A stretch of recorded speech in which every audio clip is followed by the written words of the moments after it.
పద్ధతిలో ఈ నెల 24 నుంచి అక్టోబర్ 2 వరకు 9 రోజుల పాటు తిరుమల శ్రీవారి ఆలయంలో జరిగే సాలకట్ల బ్రహ్మోత్సవాలకు ముఖ్యమంత్రి నారా చంద్రబాబు నాయుడిని ఆహ్వానించారు. ముఖ్యమంత్రి క్యాంప్ కార్యాలయంలో సీఎం చంద్రబాబును TTD chairman BR Naidu, EO Anil Kumar Singhal, additional EO Venkaiah Chowdary కలిసి బ్రహ్మోత్సవాల ఆహ్వాన పత్రికను అందజేశారు.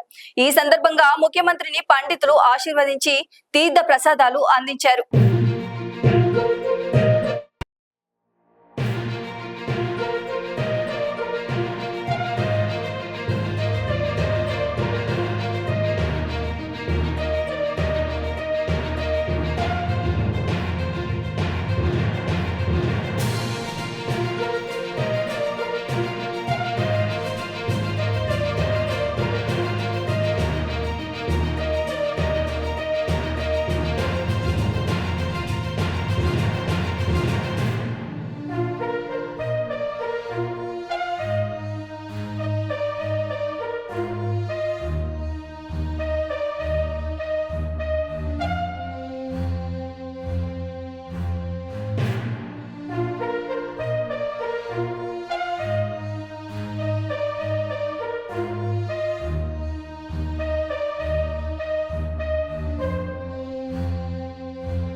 లైక్ చేయండి, షేర్ చేయండి, సబ్స్క్రైబ్ చేయండి.